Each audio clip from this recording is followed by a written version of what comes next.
नमस्कार मित्रों, मैं अंकित सिंह पाल रैंकर्स मंत्रा में आपका बहुत बहुत हार्दिक स्वागत व अभिनंदन करता हूं। तो भाई क्लास 12th वालों, आपका चैप्टर नंबर 3 चल रहा है। इसमें सेकंड लेक्चर है मेरा, जिसमें मैं आपके साथ में डिस्कस करूंगा आगे के टॉपिक जो कि हमारे फर्स्ट चैप्टर से छूट गए थे, या फर्स्ट चैप्टर में जो भी टॉपिक हमने डिस्कस करे थे उससे आगे मैं कंटिन्यू करने वाला हूं। तो जो स्टूडेंट बिल्कुल पहली बार इस वीडियो को देख रहे हैं, तो मैं आपको ये रिकमेंड करूंगा कि आप उससे पहले वाली वीडियो देखकर आइए, तो ज्यादा अंडरस्टैंडिंग आपकी सब्जेक्ट या इस चैप्टर को लेकर तभी बनेगी यदि आप एक सीक्वेंस में चलेंगे। ठीक है, तो चलिए स्टार्ट करते हैं आज के अपने टॉपिक से। आज का अपना टॉपिक है करंट डेंसिटी। तो करंट डेंसिटी क्या है, एक बार मैं मार्कर ले लूं भाई।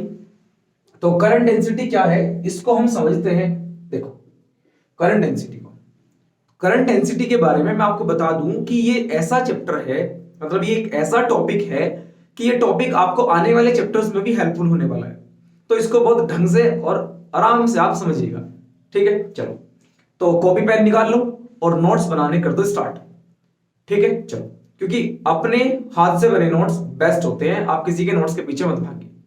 ठीक है, सिलेबस डिटेल में मैं कवर करा ही दूंगा, न्यूमेरिकल की प्रैक्टिस मैं करा ही दूंगा। आपको तो बस क्या करना है, बेहतरीन से वीडियो देखिए आराम से और अपने नोट्स बनाइए। चलो, तो करंट डेंसिटी की मैं आपसे बात करूं, क्या है करंट डेंसिटी। तो चलो पहले तो इसकी डेफिनेशन की बात करते हैं। करंट डेंसिटी क्या है? तो करंट डेंसिटी क्या है, एक अमाउंट ऑफ इलेक्ट्रिक करंट ही है, बट कब? जब वो करंट परपेंडिकुलरली पास हो रहा हो किसी भी क्रॉस सेक्शन एरिया से। और क्रॉस सेक्शन एरिया कितना होना, मैं मान रहा हूं 1 यूनिट क्रॉस सेक्शन एरिया से परपेंडिकुलरली जो भी करंट पास हो रहा है उसी को हम बोलेंगे करंट डेंसिटी। तो इसको डेफिनेशन के टर्म में लिखना चाहे तो लिख लेना आप। तो आप लिख सकते हैं amount of electric current, an amount of electric current, an amount of electric current passes perpendicularly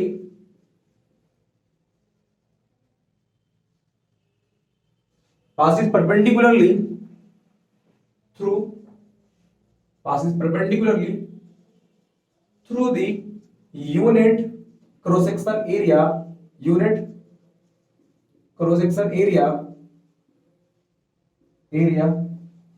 of the conductor मतलब किसी भी कंडक्टर के यूनिट सरफेस एरिया के परपेंडिकुलरली जो भी करंट पास होगा आप उसी को क्या कहेंगे, करंट डेंसिटी बोलेंगे। और करंट डेंसिटी को रिप्रेजेंट करने के लिए एक सिंबल यहां पे जो हम यूज करते हैं वो है J। तो आप लिखेंगे ना, it is denoted by J, it is denoted by J, it is denoted by J। तो ये हुई इसकी डेफिनेशन। आ गई कैसे इसका फॉर्मूला है उसको भी देख लेते हैं। तो पहला आप समझिए कि आपके पास एक कंडक्टर है, ये आपके पास एक कंडक्टर है, और इस कंडक्टर से मान लो आपके पास ये कंडक्टर, इससे करंट पास हो रहा है इस तरह। तो यहां से इस तरफ इसमें एक करंट पास हो रहा है इस तरह से। तो इस करंट के परपेंडिकुलर सरफेस एरिया से, तो मान लेता हूं मैं यहां पे इसका छोटे से क्रॉस सेक्शन एरिया से पास हो रहा है, और जो एरिया है वो है डेल्टा ए, और यहां पे जो करंट पास हो रहा है उस करंट अमाउंट ऑफ करंट को मैं कह रहा हूं डेल्टा आई। तो डेल्टा आई क्या है, amount of current which is passes through this cross section area delta A.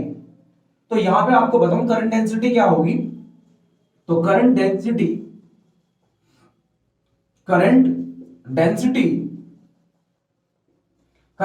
Is equal to होगा delta I upon delta A. तो करंट डेंसिटी को डिनोट कर रहे हैं हम J से, तो ये हो जाएगा J is equal to delta I upon delta A. असल में इस करंट डेंसिटी को आप एवरेज करंट डेंसिटी भी बोल सकते हैं।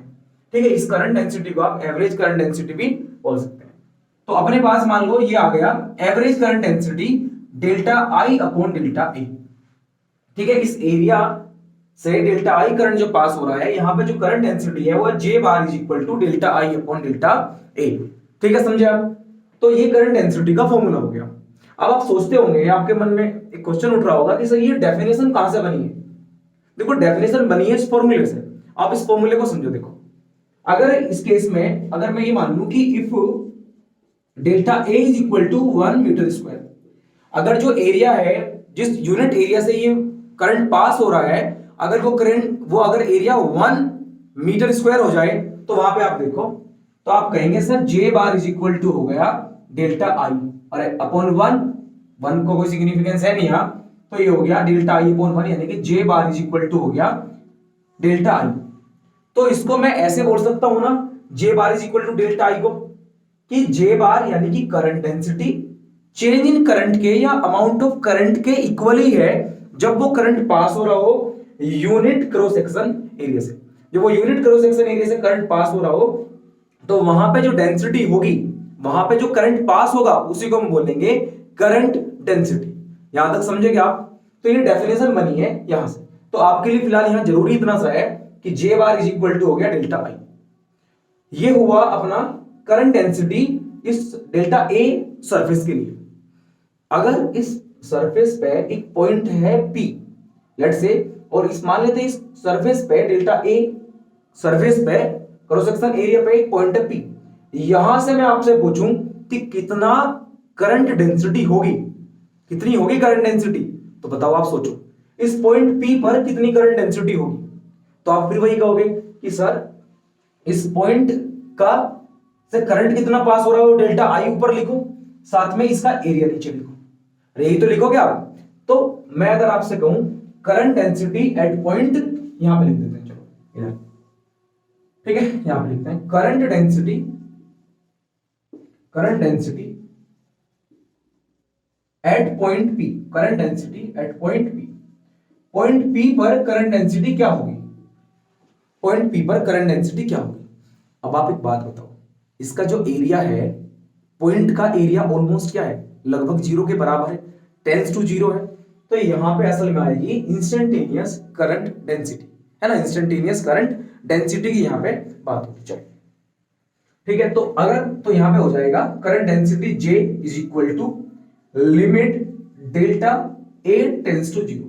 सोच रहे होंगे सर ये क्या है, अरे उस पॉइंट का एरिया जो है वो ऑलमोस्ट 0 के इक्वल होगा ना भाई, तो ये J इज इक्वल टू हो जाएगा लिमिट ए टेंस टू 0, और ये हो जाएगा delta I upon delta A, delta I upon delta A. ये हो गया आपके पास में करंट डेंसिटी का फॉर्मूला। समझ गए क्या? अब सुनो, इसको मैं आगे अगर बढ़ाऊं तो ऐसा लिख सकता हूं क्या, बताना, कि J इज इक्वल टू है D I upon D, D I upon D. अरे लिख सकता हूं ना इसको, देखो भाई लास्ट लेक्चर में बताया था limit delta A tends to a 0, delta I upon delta A को हम लिख सकते हैं D I upon D, D I upon D. अच्छा अगर यहां से इसकी डेफिनेशन बनानी हो आपको तो कैसे बनाओगे डेफिनेशन? देखो बोर्ड एग्जामिनेशन के लिए यदि आप बच्चों प्रिपेयर कर रहे हैं तो वहां पे डेफिनेशन का अपना एक रोल है, ठीक है, इसीलिए मैं यहाँ पे फोकस थोड़ा कर रहा हूं कि आपको लिखना भी तो पड़ेगा ना, ठीक है। पर जो बच्चे कॉम्पिटेटिव एग्जामिनेशन के लिए प्रिपेयर कर रहे हैं उनको तो बस क्या करना है, लेक्चर्स देख लो, शॉर्ट नोट्स बना लो, और आगे हम बहुत सारे न्यूमेरिकल्स की प्रैक्टिस करने वाले हैं, आप निश्चिंत रहिए। देखो तो J is equal to D I upon D. तो बच्चों एक बात बताओ आप, कि आपने ये नहीं पढ़ा क्या? आपने ये बिल्कुल पढ़ा होगा कि इसको बोलते हैं जैसे आप कहीं पे लिखा हुआ है dx अपॉन dy, तो dx अपॉन dy अगर कहीं पे लिखा हुआ है तो इसका मतलब होता है रेट ऑफ चेंज ऑफ, किसमें चेंज, x में चेंज, किसके रेस्पेक्ट में चेंज, y के रेस्पेक्ट में चेंज। तो डिफरेंशिएशन का मतलब होता है the rate of change of. तो यहां पे क्या चेंज हो रहा है, देखिए जी यहां पे इलेक्ट्रिक करंट चेंज हो रहा है, और किसके रेस्पेक्ट में चेंज हो रहा है, एरिया के रेस्पेक्ट में चेंज हो रहा है। तो करंट डेंसिटी को बेटा मैं ये भी बोल सकता हूं कि the rate of change of electric current with respect to area, है ना, the rate of change of या the rate of flow of electric current with respect to area is known as current density. तो बोल सकते हैं ना इसको, क्या बोल सकते हैं, द रेट ऑफ, है ना, the rate of change of या the rate of flow of, the rate of flow of electric current, the rate of flow of electric current, the rate of flow of electric current with respect to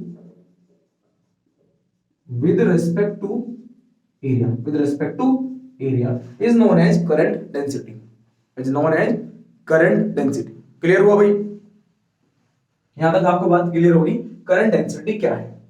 सही है, तो देखो current density का formula J is equal to आ गया DI/dt। Clear. तो अगर अब उसके बाद में एक ऐसा केस कंसिडर करता हूं, देखो इसमें तो क्या है कि करंट भी ऐसे पास हो रहा है और इसका एरिया मतलब एरियल वेक्टर भी ऐसे है। अभी बताएंगे एरियल वेक्टर क्या है, परेशान ना हो। तो ये तो सेम है, पर मैं अगर ये कह रहा हूं कि अगर सरफेस जो है वो टिल्टेड है कि सर्टेन एंगल से, तो तब क्या होगा। तो उसके लिए आप देखिए, हाँ तो मैं बात कर रहा हूं कि जब एरिया करंट के डायरेक्शन से थीटा डिग्री का एंगल फॉर्म कर रहा है, यानी करंट से कितने डिग्री का एंगल फॉर्म कर रहा है, थीटा डिग्री का, उस केस में क्या होगा। देखो यहां पे मैं यूज करने वाला हूं एरियल वेक्टर को, एरिया वेक्टर को। तो एरिया वेक्टर क्या है थोड़ा सा उसके बारे में बात कर लेते हैं। तो जैसे एरिया वेक्टर की मैं आपको बात बताऊं तो हमेशा याद रखना एरिया वेक्टर सरफेस के हमेशा परपेंडिकुलर रहेगा, नॉर्मली रहेगा। तो आपको इतनी बात याद रखिए। जैसे मैं आपसे कहूं कि इस वाली सरफेस के जो एरियल वेक्टर होगा वो कैसे होगा, तो आप कहेंगे सर इसके परपेंडिकुलर होगा। अगर मान लेता मैं इसको ऐसे रख दूं तो इसका जो एरिया वेक्टर होगा वो ऐसे होगा। ठीक है, तो एरिया वेक्टर हमेशा क्या होता है, परपेंडिकुलर होता है। ये बात ना आप ना अपनी बुद्धि में सेट कर लो। ठीक है, चलो हो भी गई होगी। अब डायग्राम पे देखो वापस कि मानो अपने पास जो है वो एक कंडक्टर है, और इस कंडक्टर में इस बार मैं आपको बता दूं कि अपने पास ये कंडक्टर है। ठीक है, और इस कंडक्टर में हो क्या रहा है, या इसको ऐसे बना लेते हैं, यहां पे डेल्टा आई करंट जो है वो ऐसे पास हो रहा है। ठीक है जी, करंट यहां से पास हो रहा है, और जो सरफेस एरिया है वो इसके साथ में थीटा डिग्री का एंगल फॉर्म कर रहा है। जो सरफेस है उसके साथ में कितने डिग्री का एंगल फॉर्म कर रहा है, थीटा डिग्री का इसमें एंगल फॉर्म कर रहा है। मतलब सरफेस जो है वो कुछ इस तरह से है। मैं आपको बता दूं जो सरफेस है वो आप ऐसे मान सकते हैं, कुछ इस तरह से, है ना, कुछ इस तरह की जो है वो सरफेस है, यानी कि थोड़ा सा टिल्टेड है जिससे ये करंट पास हो रहा है। चलो सुनो, ये कितने डिग्री का एंगल फॉर्म कर रहा है, थीटा डिग्री का एंगल फॉर्म कर रहा है। अब सुनो, अगर ये इस तरीके से मान लो ऐसे है, तो जो नॉर्मल होगा, जो इस पे नॉर्मल होगा वो कुछ इस तरीके से होगा परपेंडिकुलरली। पर अगर ये इस तरीके से टिल्टेड है तो आप देखोगे इसका एरिया इसका परपेंडिकुलर भी थोड़ा सा ऐसे टिल्ट हो जाएगा। अरे समझ रहे हो ना यार। देखो अगर इस तरीके से है तो एरिया वेक्टर परपेंडिकुलरली मैं समझ रहा हूं, पर अगर मेरा हाथ इस तरीके से थोड़ा सा टिल्ट हो जाए सर्टेन डिग्री के एंगल पे, तो इसका परपेंडिकुलर भी क्या होगा, नीचे की तरफ होगा, इस तरीके से। ठीक है, तो यहां पे अब बात सुनो, तो अगर मैं इसके एरिया वेक्टर के लेट से यहां पर इसका एरिया है डी ए, ये एरियल वेक्टर है डी, ठीक है, और यहां से जो है वो करंट पास हो रहा है, वो कितना करंट पास हो रहा है, लेट से भाई डी आई जो है वो करंट पास हो रहा है इस पॉइंट से। ठीक है, तो अगर मैं इसके कंपोनेंट निकालूं और इसका अगर परपेंडिकुलर निकालूं, भाई आपने तो हमेशा ये पढ़ा है ना कि करंट जो है वो परपेंडिकुलरली पास होना चाहिए। तो परपेंडिकुलरली तो करंट ऐसे पास होगा ना इसके, तो जैसे ही आप इसे कंपोनेंट करोगे तो यहां वाला जो कंपोनेंट होगा, दो कंपोनेंट होंगे इसके एरिया के, एक तो cos थीटा और एक sin थीटा। तो पास में cos थीटा होता है, तो ये वाला जो कंपोनेंट होगा इसमें ये हो जाएगा dA cos थीटा। कौन सा हो जाएगा भाई, dA cos थीटा। ठीक है, ये कंपोनेंट हो जाएगा इसका dA cos थीटा। तो बताओ करंट डेंसिटी को ऐसे लिख सकता हूं क्या, करंट डेंसिटी अभी हमने पढ़ा कि करंट डेंसिटी तो J इज इक्वल टू होती है डी आई, और एरिया कितना है, पहले वहां पे था एरिया डी, बट यहां पे एरिया का कंपोनेंट कौन सा लेंगे, हॉरिजॉन्टल कंपोनेंट, तो ये हो जाएगा डीए cos थीटा। कौन सा हो जाएगा, क्या हो जाएगा भाई, डीए cos थीटा, क्योंकि एरिया का कंपोनेंट इस बार जो है डीए cos थीटा, क्योंकि यही परपेंडिकुलर कंपोनेंट है इस सरफेस के। ठीक है, जो मतलब करंट इसी से नॉर्मली पास हो रहा होगा। ठीक है, तो अगर मुझे यहां से डी आई कैलकुलेट करना है, तो डी आई अगर कैलकुलेट करना है तो ये हो जाएगा J D A cos theta, J D A cos theta. क्या होगा भाई, तो अपने पास करंट का फॉर्मूला आ गया D I is equal to J D A cos theta. अब सुनो आपने ये भी तो पढ़ रखा है ना कि A dot B is equal to होता है ए बी कॉस थीटा। अरे वेक्टर जब आपने पढ़ा होगा तो आपने पढ़ा ना A dot B is equal to होता है ए बी कॉस थीटा। तो अगर कहीं पे ए बी कॉस थीटा लिखा हुआ है तो उसको आप ए डॉट बी भी तो लिख सकते हो भाई। तो देखो यहां पे हो गया है D I is equal to हो गया बेटे जे डॉट डी, तो ये भी जो है तो ऐसे भी बोल सकते हैं जो करंट होता है, वो करंट जो होता है वो करंट डेंसिटी और एरिया का डॉट प्रोडक्ट होता है ना। करंट जो है वो करंट डेंसिटी और एरिया का क्या होता है, डॉट प्रोडक्ट होता है। चलो यहां तक आपको बातें मेरी जो है वो क्लियर हो गई होगी। ये तो था उस पॉइंट पी के लिए। अगर आपको पूरी इस सरफेस से पास होने वाले इलेक्ट्रिक करंट के बारे में अगर बात करनी है तो क्या करते हैं, इंटीग्रेट करते हैं। अरे क्या करते हैं, इंटीग्रेट कर देंगे ना।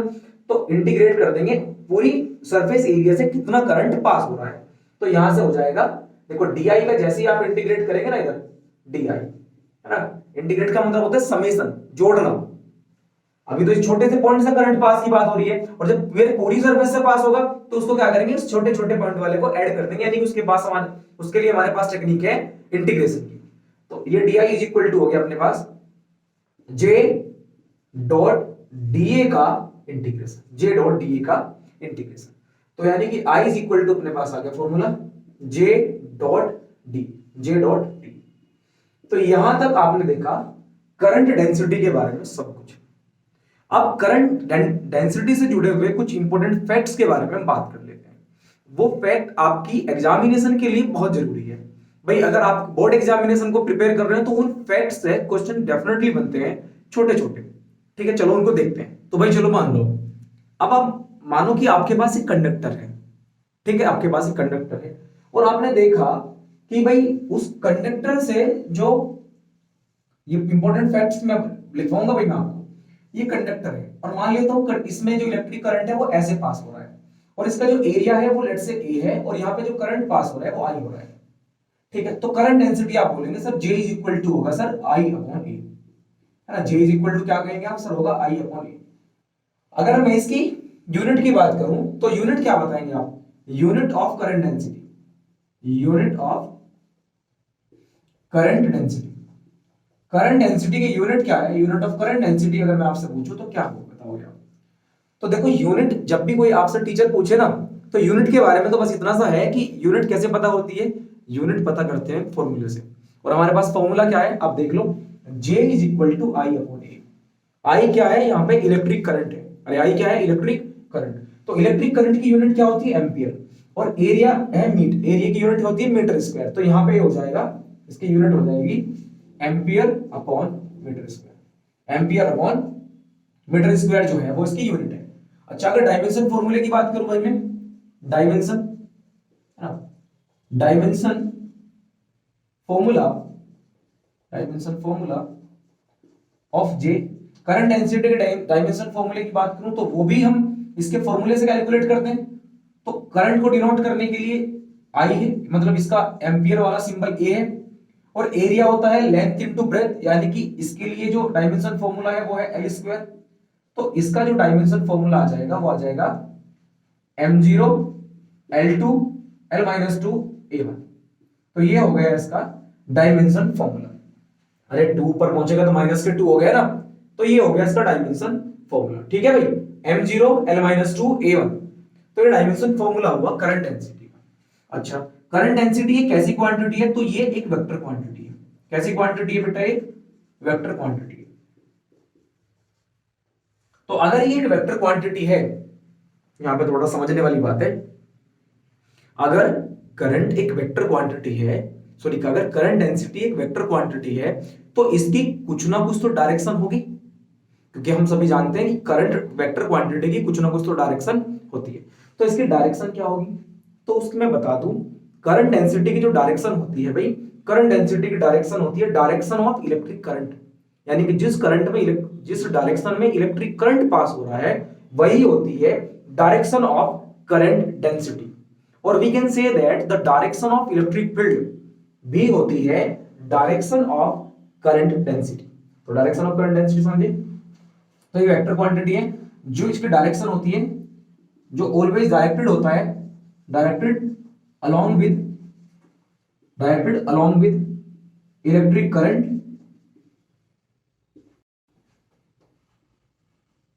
एंड ये भी बोल सकते हैं इलेक्ट्रिक फील्ड,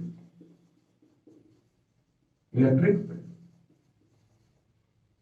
यानी कि ये हमेशा इलेक्ट्रिक करंट या इलेक्ट्रिक फील्ड की डायरेक्शन को ही फॉलो करता है।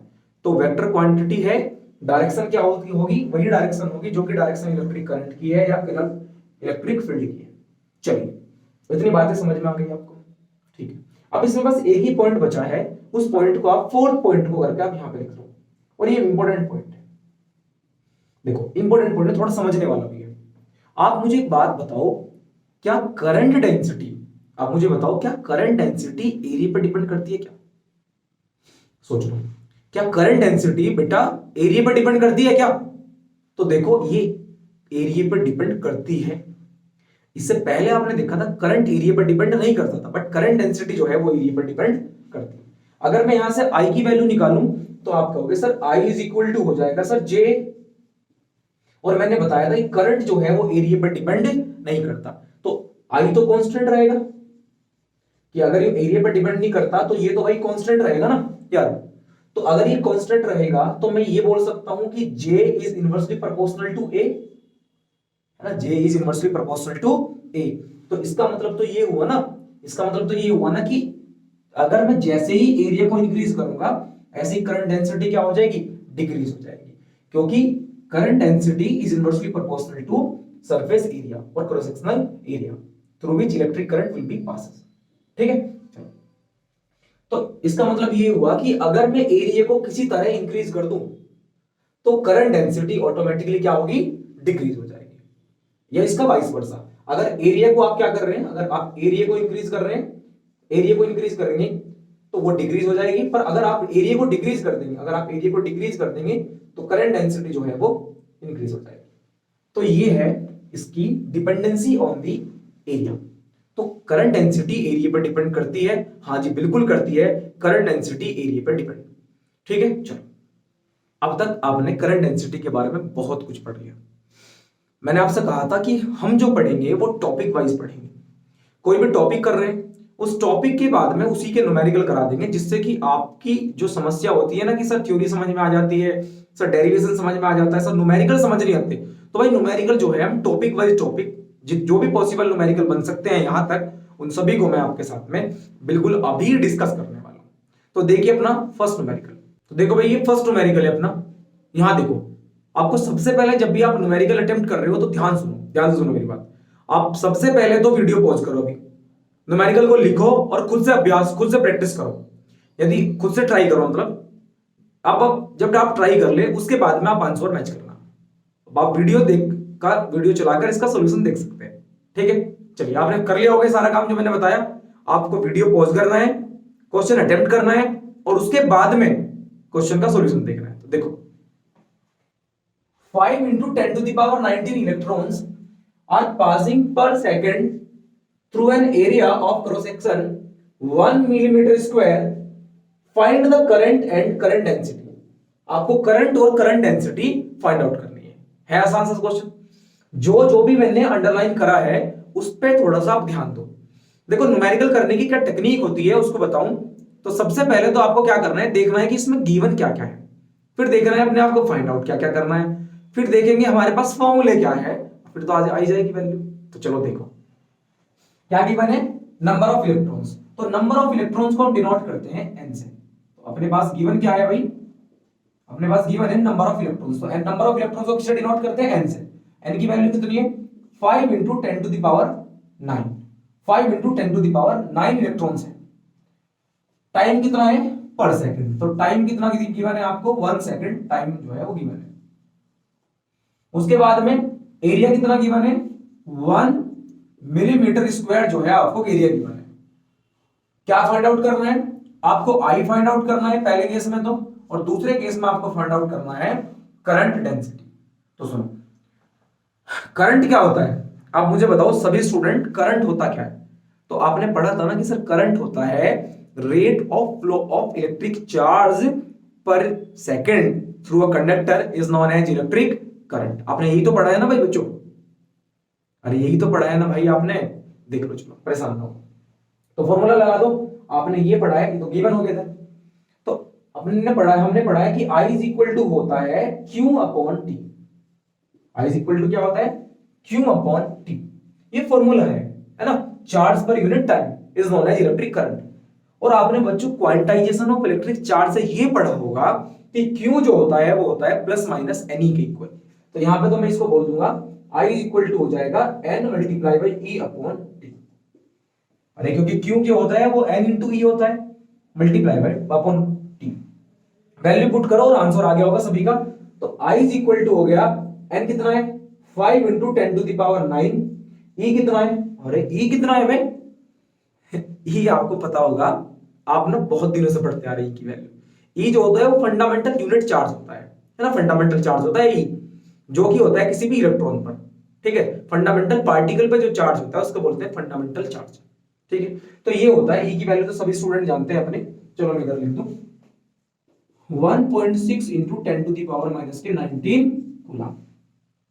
तो यहां पे रख दो आप E की वैल्यू कितनी है 1.6 into 10 to the power minus के 19 कूलम। और टाइम कितना है भाई, टाइम बोलो जल्दी से, टाइम कितना है, टाइम है अपने पास, टाइम कितना है अपने पास 1 सेकंड। टाइम कितना है 1 सेकंड का अपने पास टाइम है। तो आप इसको सोल्व कर लो, ये तो बहुत सिंपल क्वेश्चन है। तो आप इस देखो 16 की 5 में मल्टीप्लाई करोगे तो 16 5 80 8 हो जाएगा। अरे 8.0 हो जाएगा नहीं, मल्टीप्लाई करके देख लेना। ये होगा 10 की पावर माइनस के 10। यहां पे 10 की पावर कितना बचेगा 19 है, 9 ये प्लस का 9 है, माइनस का 19 है, तो ये बचेगा माइनस का 10। ठीक है, बात समझ में आएगी। तो आपके पास जो करंट पास हो गया वो हो गया 8 इंटू 10 की पावर माइनस के 10 एम्पियर। इतना करंट जो है वो पास हो रहा है। क्लियर हो गया यहाँ तक? तो यहां से पता चला आपको कितना करंट पास हो रहा है 8 इंटू 10 की पावर माइनस के 10 जो है amount of electric current pass हो रहा है। सेकंड पार्ट में आपसे कैलकुलेट क्या करा है, सेकंड पार्ट, तो सेकंड पार्ट में आपसे कैलकुलेट करा है करंट डेंसिटी। और करंट डेंसिटी आपने पढ़ा है J इज इक्वल टू होता है I upon A। J is equal to क्या होता है I अपॉन A। तो J is equal to I कितना है भाई बोल 8 इंटू 10 की पावर माइनस 10। और बेटा एरिया कितना गिवन है, आप कहोगे सर एरिया तो जो है ना वो 1 मिलीमीटर स्क्वायर है ना। पर बेटे यही तो गलती है, ये है आपको जो भी फिजिकल क्वांटिटीज यूज करनी है न्यूमेरिकल्स में वो सभी यूज करनी है एमकेएस वाली, है ना, ऐसे ही सिस्टम वाली। तो ये हो जाएगा अपने पास 1 मिलीमीटर स्क्वायर को इधर लिख दूं 1 मिलीमीटर स्क्वायर को मैं मीटर स्क्वायर में चेंज करूंगा तो 10 की पावर माइनस 6 मीटर स्क्वायर से मल्टीप्लाई कर दूंगा। ठीक है, तो ये एरिया हो गया हमारे पास 1 इंटू 10 की पावर माइनस के 6 मीटर स्क्वायर। सोल्व कर लो, ये ऊपर ले जाओ आप। तो J इज इक्वल टू आपके पास में आ गया 8 मल्टीप्लाई बाय 10 की पावर माइनस 10 और ऊपर ये पावर पहुंचेगी तो 10 की पावर 6। तो अपने पास J इज इक्वल टू आ गया 8 मल्टीप्लाई बाय 10 की पावर माइनस के 4 एम्पियर पर मीटर स्क्वायर। तो ये हुआ अपना फर्स्ट न्यूमेरिकल। अरे फर्स्ट न्यूमेरिकल बहुत आसान था, आपको लग भी आसान है भी आसान। ठीक है, उसके बाद में अब हम बात करते हैं सेकंड न्यूमेरिकल की। देखो भाई सेकंड न्यूमेरिकल आपके लिए आ गया, करना वही है, वापस से वीडियो पॉज करो, न्यूमेरिकल को लिखो, खुद से अटेम्प्ट करो और बाद में वीडियो को चलाकर इसका सॉल्यूशन देखो। ठीक है, चलिए मैं कराता हूं आपको ये न्यूमेरिकल। एक आपके पास इलेक्ट्रॉन बीम है जिसका अपर्चर मतलब एरिया गिवन है आपको 1 मिलीमीटर स्क्वायर और total of 6 into 10 to the power 10 electron जो है वो पास हो रहे हैं परपेंडिकुलरली जब पर यूनिट टाइम, यानी टाइम कितना है पर सेकंड। आपको निकालना है करंट और करंट डेंसिटी। ठीक है, जो जो गिवन है वो फटाफट लिखो। तो गिवन क्या है, तो जो बोर्ड वाले स्टूडेंट है वो तो भाई देखो ऐसे ही लिखो जैसे मैं करा रहा हूं, और जो कॉम्पिटिटिव एग्जामिनेशन के लिए प्रिपेयर कर रहे हैं वो तो इन वैल्यूज को माइंड में सोच के फॉर्मूले में रख के डायरेक्ट आंसर बताओ। तो गिवन क्या है, तो अपने पास एरिया गिवन है इस बार सबसे पहले, वो है 1 मिलीमीटर स्क्वायर। अभी बच्चों बताया था आपको 1 मिलीमीटर स्क्वायर किसके इक्वल होगा 1 into 10 to the power minus के 6 मीटर स्क्वायर। ठीक है, नंबर ऑफ इलेक्ट्रॉन कितना है 6 into 10 to the power 10 electrons है। ठीक है, और go through a perpendicular cross section per second, यानी कि टाइम कितना है, आपको टाइम दे दिया 1 सेकंड। आपको निकालना है भाई सबसे ए पार्ट में तो आपको आई कैलकुलेट करना है और बी पार्ट में आपको कैलकुलेट करना है जे। ठीक है, तो चलो करते हैं इस न्यूमेरिकल को सॉल्व। देखो अब इसमें देखो आपको कैलकुलेट करना है फर्स्ट पार्ट में करंट आई। तो आई का फॉर्मूला क्या होता है, अरे अभी तो बताया था आई का फॉर्मूला बेटे, आई इज इक्वल टू पढ़ा था तूने Q upon T. I is equal to क्या पढ़ा था क्यू अपॉन टी। तो I is equal to Q क्या होता है, क्वांटाइजेशन ऑफ चार्ज से होता है N into E upon T। तो अब वैल्यू पुट कर दे, तो I इज इक्वल टू, बेटा तेरे पास आ गया ना, N की वैल्यू कितनी है 6 इंटू 10 की पावर 10, E कितना है 1.6 इंटू 10 की पावर माइनस के 19, और T कितना है, T बोलो जल्दी, T कितना है 1 सेकेंड। तो सोल्व करना है यार इसको, बहुत सिंपल है, मल्टीप्लाई करके जल्दी से बताओ। 6 की मल्टीप्लाई 1.6 में करोगे तो कितना आएगा, अरे 6 की मल्टीप्लाई 16 छिकम 96, 9.6 आ गया। देखो तो I इज इक्वल टू अपने पास में आ गया 9.6, और पावर बैलेंस कर लो, यहाँ पे प्लस की 10, यहाँ पे माइनस की 19, तो माइनस की 9 पावर हो गई।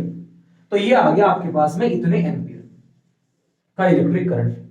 आप इसको ऐसे भी लिख सकते हो कि I की वैल्यू जो है वो है 9.6 नैनो एम्पियर, क्योंकि आपको पता होगा बच्चों 1 नैनो एम्पियर होता है 10 की पावर माइनस के 9 एम्पियर के, ठीक है, 1 माइक्रो एम्पियर होता है 10 की पावर माइनस के 6 एम्पियर के। तो इसका आंसर तो आ गया 9.6 नैनो एम्पियर। पर सेकंड केस में आपसे पूछा है करंट डेंसिटी बताओ, तो बी पार्ट में आपसे पूछा है करंट डेंसिटी। तो बी पार्ट में आपसे क्या पूछा है भाई, करंट डेंसिटी पूछा है। तो करंट डेंसिटी देखिए, बी पार्ट में आपसे पूछा है current density,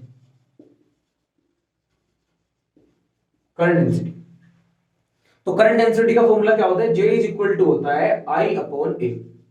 J is equal to क्या होता है, I अपॉन ए। तो J इज इक्वल टू आपके पास में आ जाएगा, I की वैल्यू कितनी है 9.6 इंटू 10 की पावर माइनस के 9, एरिया कितना है आपके पास में, तो एरिया है 1 इंटू 10 की पावर माइनस 6, तो ये हो गया 1 इंटू 10 की पावर माइनस 6।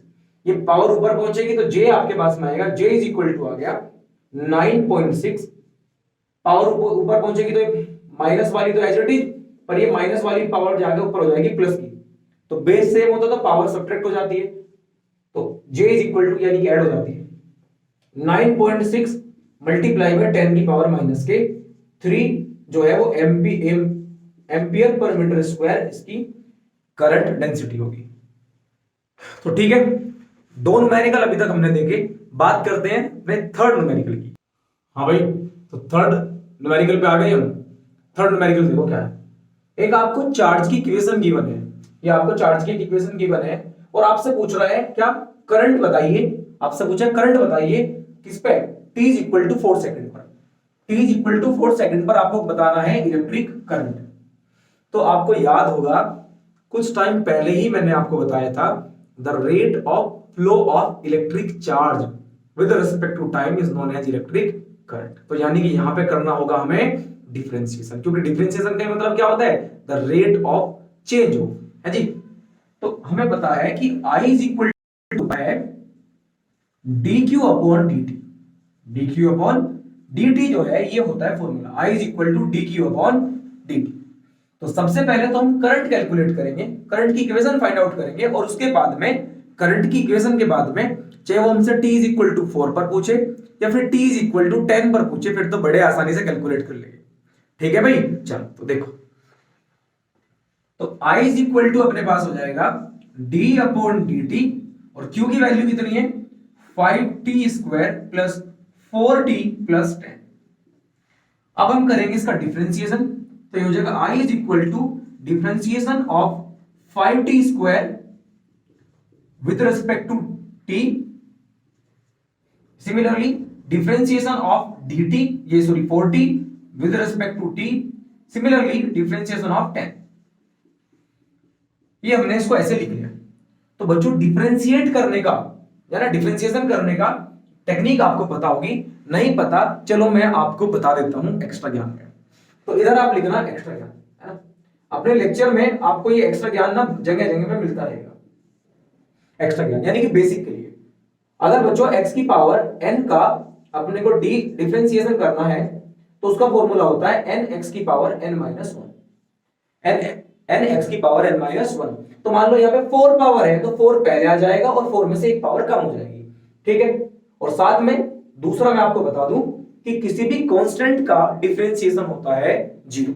अगर कांस्टेंट सिंगल टर्म के तौर पर है तो उसका डिफरेंशिएशन कितना हो जाएगा भाई, 0 होगा। चलो देखो, तो i इज इक्वल टू क्या हो जाएगा बेटा, 5 तो मल्टीपल है इसका, तो इस पर तो कोई इफेक्ट पड़ेगा नहीं, तो इसका डिफरेंशिएशन करेंगे आप d अपॉन dt और t स्क्वायर प्लस 4 तो ऐसा कैसे ये हो गया d अपॉन dt और t, और इसका तो कांस्टेंट का तो करेंगे तो कांस्टेंट का तो आता है 0, ये पता होना चाहिए भाई आपको, कांस्टेंट का डिफरेंशिएशन करते हैं तो 0 आता है।